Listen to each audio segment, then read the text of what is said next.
नमस्कार, KB news मध्ये आपणा सर्वांचे स्वागत। आपण आले आहे वैजापूर तालुक्यामध्ये गारज येथे। तर गारज येथे सालाबाद प्रमाणे जो चालू असलेलं शिबिर, तर या संदर्भामध्ये बाजीराव महाराज संस्थान, तर आपल्या सोबत ते संस्थानचे जे आहेत महाराज आहे, आपण त्यांच्याशी संवाद साधणार आहोत की आपण जाणून घेणार आहोत शिबिरामध्ये का मुलांना काय काय संस्कार लावले जाते आणि शिबिर कशासाठी असतं। तर या संदर्भामध्ये महाराज आपला परिचय। जय हरी, माझं नाव गणेश महाराज मगर, बाजीराव स्वामी संस्थान गारज मी या ठिकाणी राहतो। गेल्या 2-2.5 वर्षापासून आम्ही या ठिकाणी वेदशास्त्र संपन्न योगीराज कृष्णानंद स्वामी उर्फ बाजीराव स्वामी महाराज वारकरी शिक्षण संस्था चालवण्याचं काम या ठिकाणी करतो। गेल्या 2-2.5 वर्षापासून आमच्या या संस्थेमध्ये सुंदर प्रकारचे मुलं विद्यार्थी अतिशय आनंदानं शालेय शिक्षणासह आध्यात्मिक शिक्षणाची सुवर्ण संधी या ठिकाणी प्राप्त करून घेत असतात। आणि 2 वर्षापासून गेल्या या ठिकाणी मी हे बाल संस्कार शिबिर या ठिकाणी आयोजित करतो आणि अतिशय आनंदानं हे असणाऱ्या उन्हाळ्याच्या सुट्टीमध्ये शाळाही बंद असते आणि सुंदर प्रकारचे विद्यार्थी घरी राहण्यापेक्षा या ठिकाणी या बाल संस्कार शिबिरामध्ये येऊन अतिशय आनंद या ठिकाणी घेतात। सुंदर प्रकारचे नित्याचे श्लोक, योगासन, सूर्यनमस्कार नित्यादी असणारे पाठातील श्लोक, सुंदर प्रकारचे सकाळी उठल्याच्या नंतर कोणता श्लोक म्हणायचा, जेवताना कोणता श्लोक म्हणायचा, याची सुंदर प्रकारची संहिता या ठिकाणी या बाल संस्कार शिबिरामध्ये दिल्या जाते। आणि हे काम आम्ही या ठिकाणी त्यानं अतिशय आनंदाने या ठिकाणी पार पाडतो आणि सुंदर प्रकारचे शिबिर या ठिकाणी चालू आहे। आजचा या शिबिराचा आजचा असणारा हा 11वा दिवस आहे। 1 मे ते 21 मे या कालावधीमध्ये, या कालखंडामध्ये या ठिकाणी भव्य दिव्य बाल संस्कार शिबिर आम्ही या ठिकाणी आयोजित करतो आणि सुंदर प्रकारचं या शिबिराचं मार्गदर्शन गुरुवर्य हरिभक्त पारायण आमचे पंढरीनाथजी महाराज पगार, गुरुवर्य विदर्भरत्न संजयजी महाराज पाचपूर बाबा यांच्या मार्गदर्शनाखाली आम्ही या असणाऱ्या शिबिराचं आयोजन या ठिकाणी करत असतो। नाही, जे तुम्ही शिबिर राबवते आहेत या शिबिरामध्ये का मुलांना काय संस्कार दिले जाते आणि काय नाही। या असणाऱ्या शिबिरामध्ये सुंदर प्रकारचे मुलांना श्लोक शिकवले जातात। सकाळी उठल्याच्या नंतर कोणता श्लोक म्हणावा, जेवताना कोणता श्लोक म्हणावा, नित्यानं जीवन कसं जगावं, जीवन जगण्याचे मूल्य त्यांना शिकवले जातात। काही शूरवीरांच्या सुंदर प्रकारचे चरित्र सांगले जातात। त्याच पद्धतीने संत महात्म्यांचे चरित्र सांगितले जातात। गीतेची, ज्ञानेश्वरीच्या काही असणाऱ्या ओव्या, आध्यात्मिक श्लोक या ठिकाणी शिकवले जातात। आणि त्या 1 महिन्याच्या कालावधीमध्ये, आणि असं आहे 1 महिन्याच्या कालावधीमध्ये कुठलाही असणारा मुलगा काही मृदंग वादक होणार नाही, कोणी काही कीर्तनकार होणार नाही, कोणी काही मोठा गायक होणार नाही। पण या शिबिराच्या माध्यमातून निश्चित एक गोष्ट झाल्याशिवाय राहणार नाही।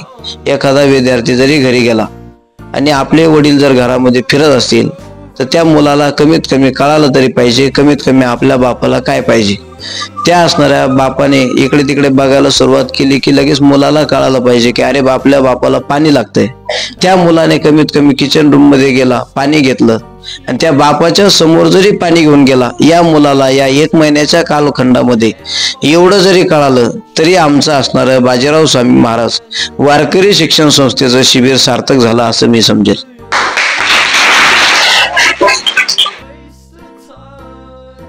आपण दुसऱ्या भागाकडे जाणार आहोत का विद्यार्थी आपल्या सोबत आहे बस शिबिरामध्ये आल्यापासून तर त्यांना आज 11वा दिवस, तर शिबिरामध्ये काय शिकले, काय ज्ञान घेतलं, तर या संदर्भात आपण विद्यार्थी संघ संवाद साधणार आहोत। का तुझं नाव? माझं नाव वैभव सुभाष गायकवाड। तू शिबिरामध्ये आल्यापासून काय शिकला आजचा 11वा दिवस? मी सकाळी उठल्याच्या नंतर कोणता श्लोक म्हणावा तो श्लोक शिकलो। त्याच्यानंतर जमिनीवर दर्शन घेणारा जो श्लोक आहे तो श्लोक शिकलो। त्याच्यानंतर जेवताना कोणता श्लोक म्हणावा तो श्लोक शिकलो। त्याच्यानंतर मुलांसंग कसं वागावं हा श्लोक शिकलो। मोठ्यांचा आदर करावा हे शिकलो। आणि त्यानंतर हा जो काय शिकला बस? अजून अनेक असणारे अभंग शिकलो। त्याच्यानंतर ज्ञानेश्वरीचे ओव्या असतील, श्रीमद भगवत गीतेचे श्लोक असतील, त्याच्यानंतर हरिपाठ, त्याच्यानंतर श्लोक, इतर गोष्टी। आता आपण जाणार आहोत विद्यार्थिनी का ती काय शिकली तुझं नाव? सुकन्या कृष्ण भागवत. बा तू आता शिबिरामध्ये आज तुझा आला 11वा दिवस, तर बस तू काय शिकली आणि काय ज्ञान घेतलं आणि काय झालं? शिबिरामध्ये आल्यापासून इथं येऊन खूप ज्ञान भेटलं की सकाळी उठल्यानंतर कोणता श्लोक म्हणावा, उठल्यानंतर पृथ्वीचं दर्शन घ्यावं लागतं. घरी आपल्याला माहित नव्हतं की आपण जेवणाच्या टायमाला श्लोक घेतला पाहिजे, तर इथं आल्यानंतर हे पण समजलं की जेवणाच्या आधी आपण श्लोक घेऊनच जेवण केलं पाहिजे. नंतर हरिपाठामध्ये पावल्या शिकल्या, ज्ञानेश्वरीतल्या काही ओव्या पाठ केल्या, गीतेमधील काही प्रार्थना ते श्लोक पाठ केले. मी केबी न्यूज साठी संदीप गायके, गारज.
रक्तदान शिबिर असेल, एखादी घटना असेल, ती या समाजापर्यंत पोहोचवण्याचं काम सुंदर प्रकारचं आपले आदरणीय श्री संदीप गुरुबाई करतात. म्हणून त्यांना या ठिकाणी आपल्या बाजूला संस्कार करून त्यांचे मनापासून त्यांचे आभार मानले आहे. स्वागत आहे.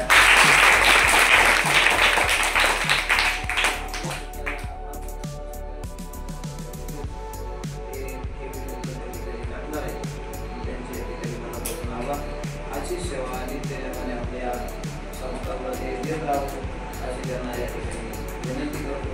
त्यांच्या या ठिकाणी